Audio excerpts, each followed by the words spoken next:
Hello, I'm Glenn Fulcher and I'm Professor of Applied Linguistics and Language Assessment at the University of Leicester in the UK. And I've been invited to make this video about language testing, which I'm absolutely delighted to do, because lots of people think that language testing is one of those dreary subjects and that every day I think about language testing that it must be absolutely terrible. This is not the case. In actual fact, language testing is one of the central disciplines in applied linguistics and in TESOL. Just think about how much time teachers spend preparing their own tests, or indeed preparing students for tests. And language testing brings together all kinds of other areas of applied linguistics, because we have to think about the theory of what it is we're assessing. So we have to draw on what we know about reading, what we know about speaking and listening, and the integrated skills as well in the context of English for academic purposes.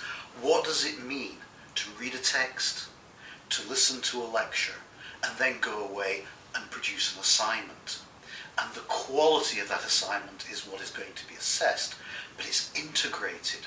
Other things feed into it. So there's the theory, and part of that we call construct definition, which I'll return to in a little while. Then we have the practice. Language testers actually build things. We actually create these tests.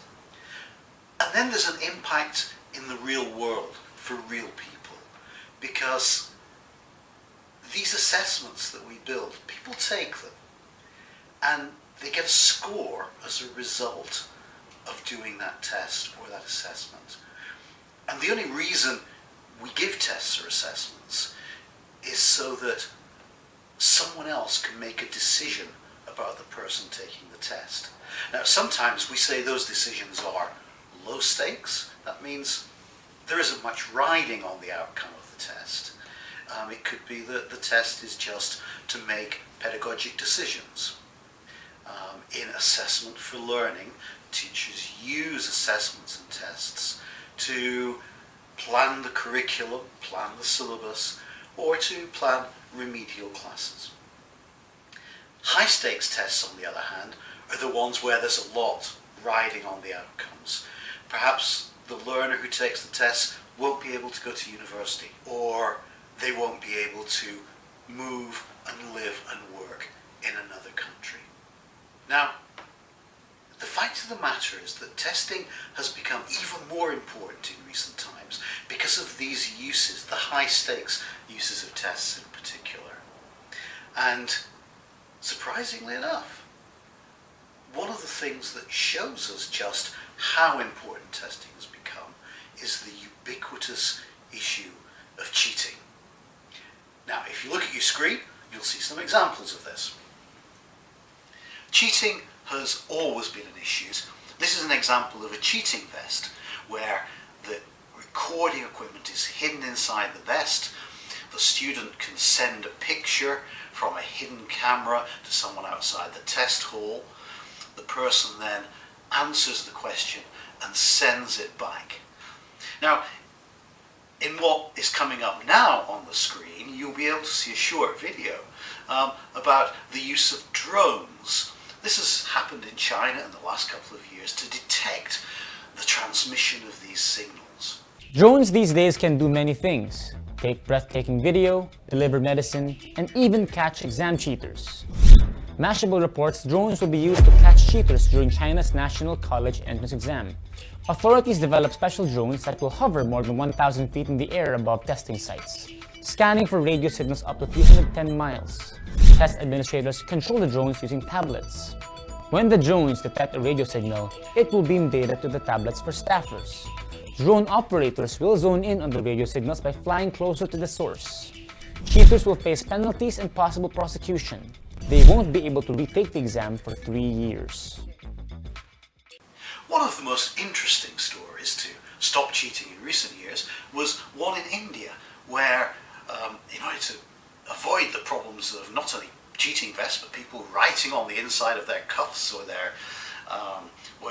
hiding things inside their clothes, some Indian test takers were actually asked to take all their clothes off in order to take the test. Now, why should we have this problem with cheating? Well, it's because in high-stakes testing, the scores that students get from a test actually take on a commercial value.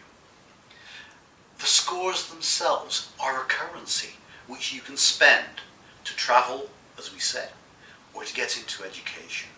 And if you don't have that currency, then the temptation is to get it by other means. Of course, the currency is not only for individuals, it's also for institutions. And if you work in schools, you know that in recent years, schools have been overly concerned with the scores that their students get in many countries around the world, because those scores feed directly into assessments of the school. Your school could be closed down. Your school could receive less investment. And so there's an interest on the parts of the schools and the teachers to keep the scores high. Sometimes that's done through means other than teaching what the test is supposed to be assessing.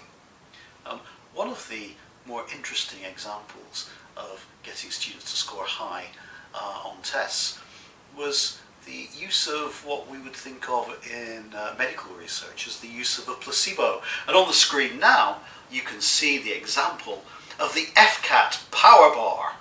And this was used in Florida schools in the last couple of years to try and get students to pass the Florida Computer Adaptive Test by eating these chocolate power bars, which they were told would boost their performance. The stories that I've just been relating, of course, are some of the, well, I suppose, amusing extremes in what happens in the real world with language testing and assessment. But it just shows the power that tests have and their practical use in the world.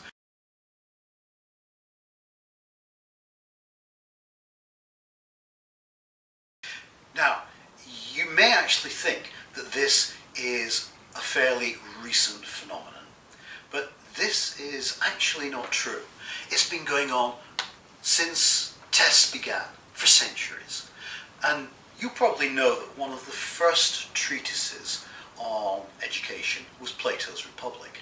And that was also a treatise on political philosophy, because tests have been used as the mechanism to run educational systems which politicians and theorists like Plato would use to manipulate society and achieve the societal ends they want. And nowadays, whenever problems in society are mentioned on the news, then a politician will come on and say, the solution is education, and this is what we're going to do to change the educational system in order to make society better.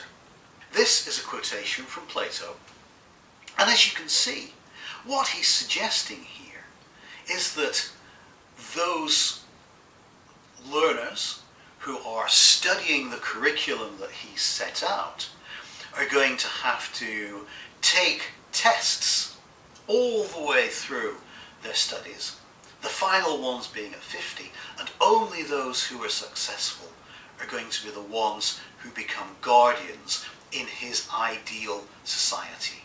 He was a utopian writer. Now, Plato wasn't the only one. I'm going to put a number of slides up now, which you can follow on the screen. All of these relate to the development of testing in China. And Bernard Spolsky, in his writing about the history of testing, refers to what I want to talk about next as the Chinese principle. And that is that the outcomes of examinations replace patronage as a method of selecting people for jobs. And in China, this was the way of selecting civil servants in particular. And this dates back to the 2nd and 3rd centuries AD.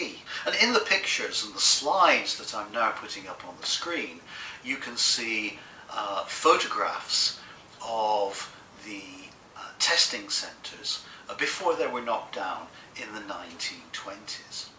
And this was really the beginning of the role of testing in meritocracy.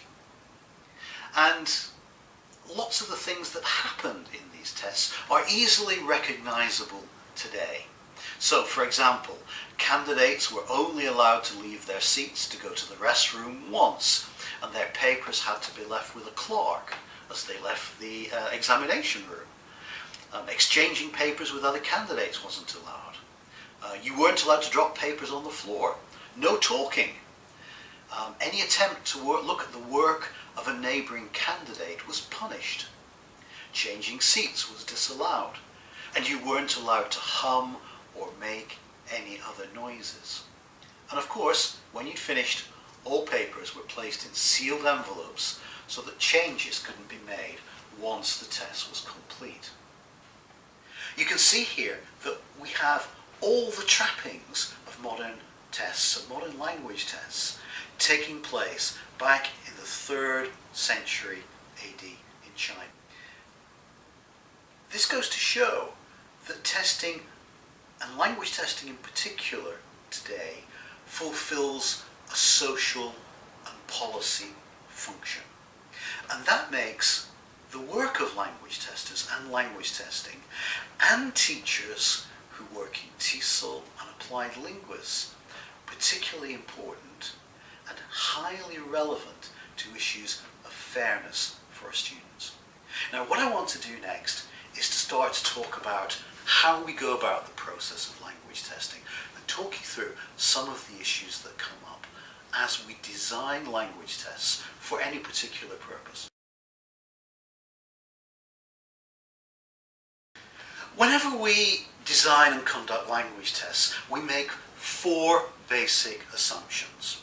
The first assumption is that the tasks that we ask learners to do as part of the test or assessment are relevant to the decisions that we want to make. And that normally means that they are drawn from the domains of interest to which we want to make predictions. So, for example, in a test of academic English, the tasks that we use would be drawn from the domain of academia. That leads us on to the second assumption, and that is that the language that is produced is not only relevant, but can be scored.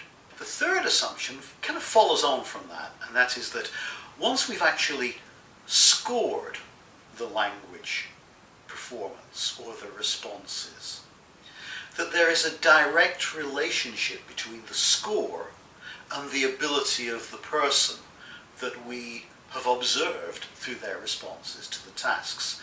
This is kind of an odd thing we do in language testing. We produce a reductive score that summarizes what the person has done. This may be 6 or C or 75. Whatever kind of reporting scale we use like that is a reductive summary. But when someone who's making the decision sees that, we assume that they can make a direct inference about the quality of the language use or knowledge that the person has.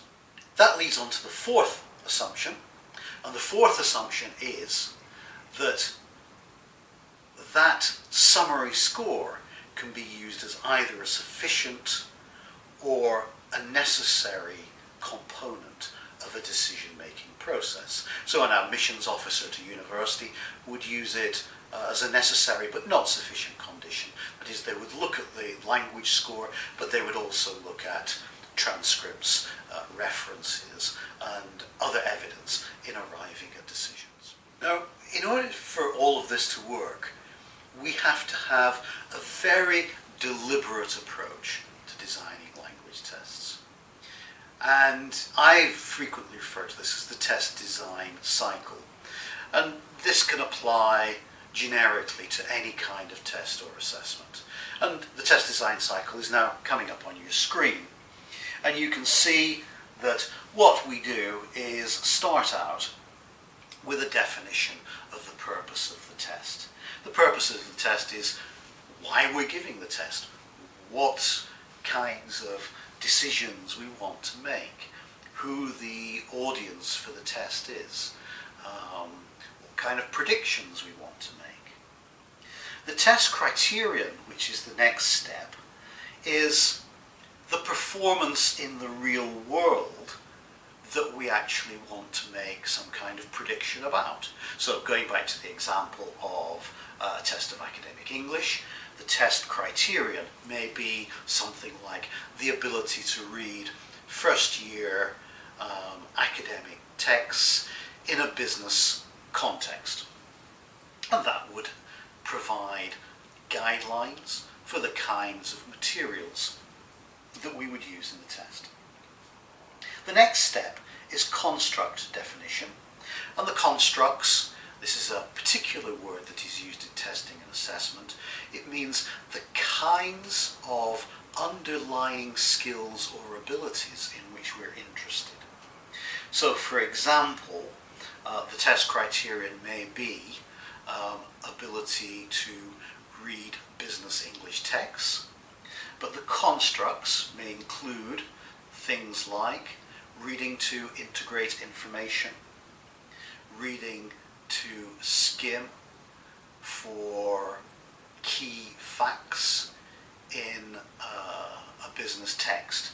Those would be constructs, and we would then try to think of tasks that would allow us to measure those skills or abilities, the constructs, within the criterion. And the task and item design is the next item there in the cycle. At this stage, when we're designing item tasks, we also write specifications. And a specification for an item or task is merely a description of that item or task, perhaps with a sample item, such that someone else could produce a similar kind of item to the one that we have just designed.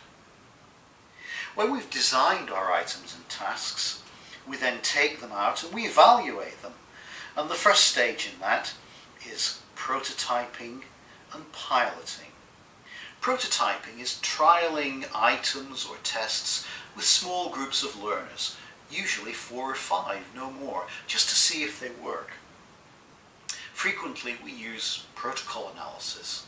In other words, we get the learners to talk to us about what it is they're doing, how they're actually trying to answer the question, so that we can see if the way we think the learner responds to our items is the way the learner actually responds to the item.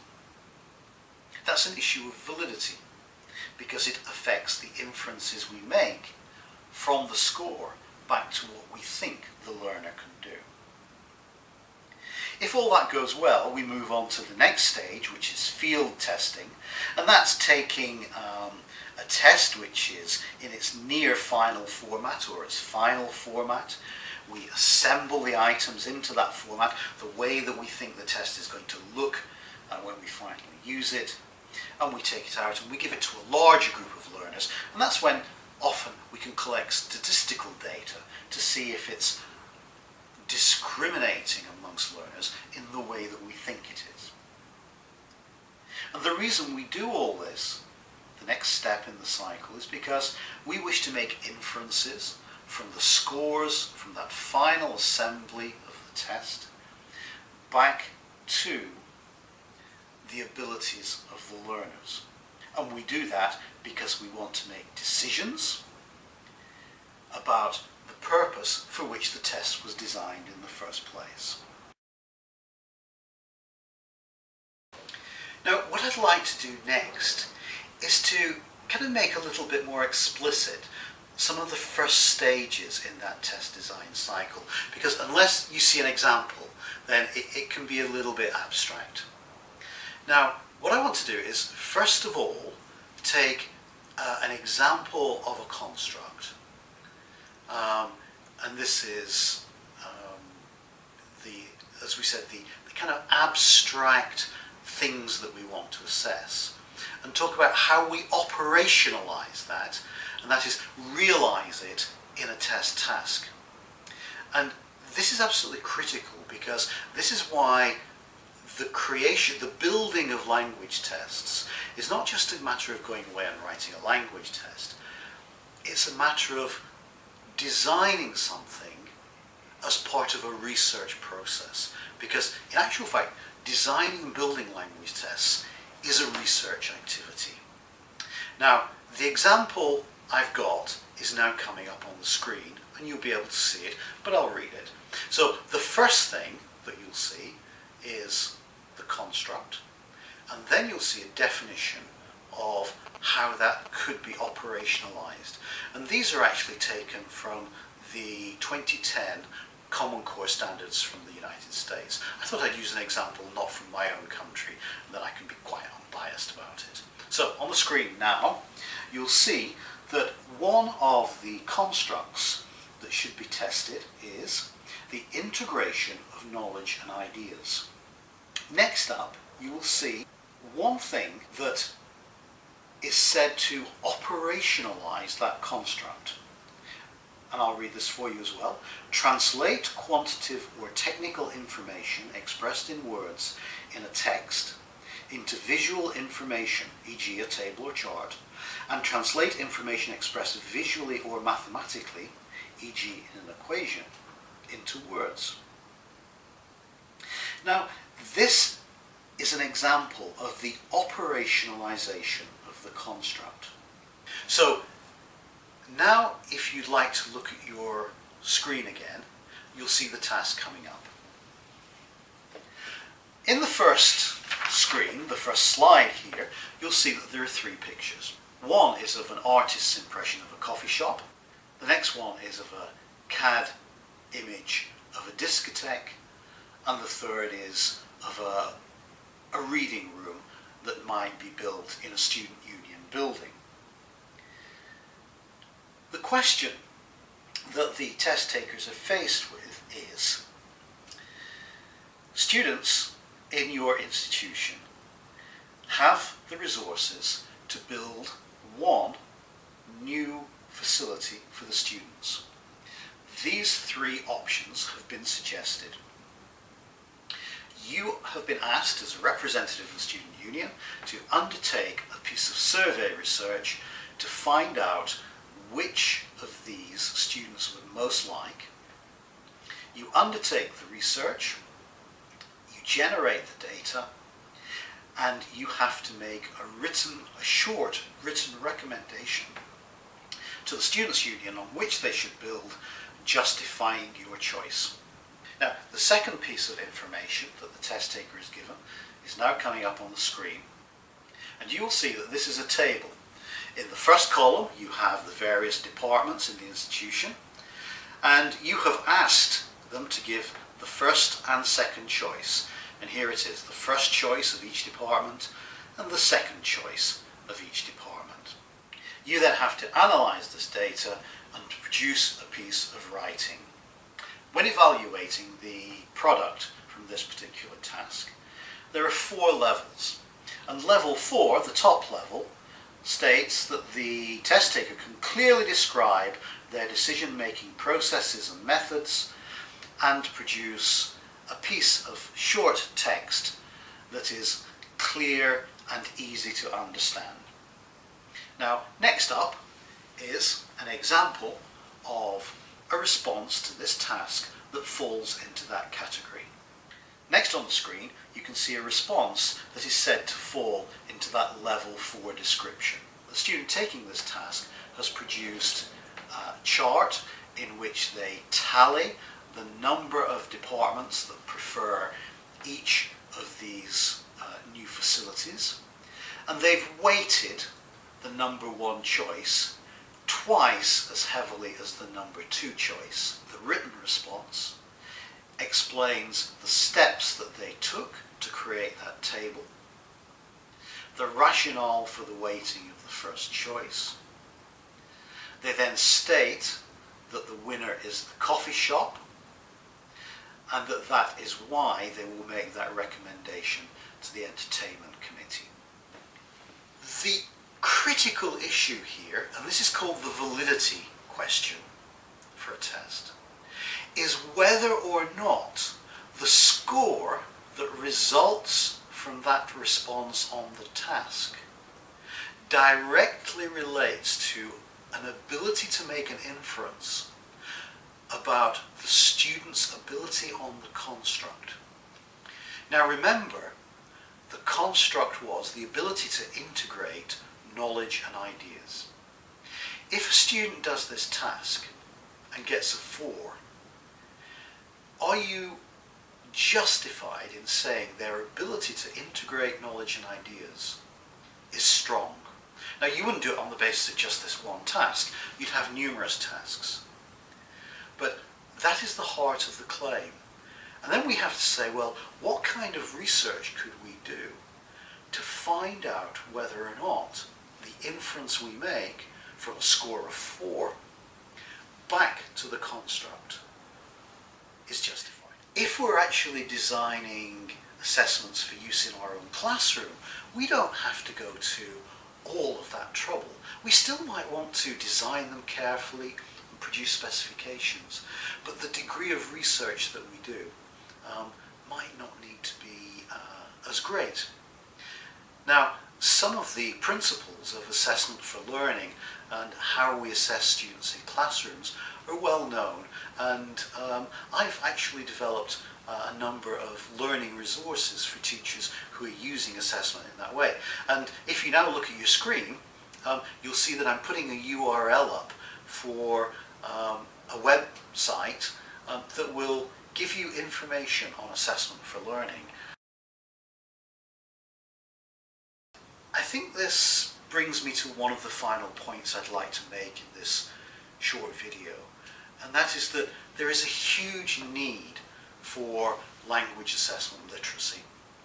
And language assessment literacy are the skills and abilities that we as teachers and we as applied linguists and we as researchers need to be able to use tests and assessments effectively in our work, whether or not it's to inform our own classroom practice, whether it's to conduct research, or indeed whether or not we're asked to make really important decisions about learners, or select tests for the big summative purposes where we're going to be making decisions about people's futures.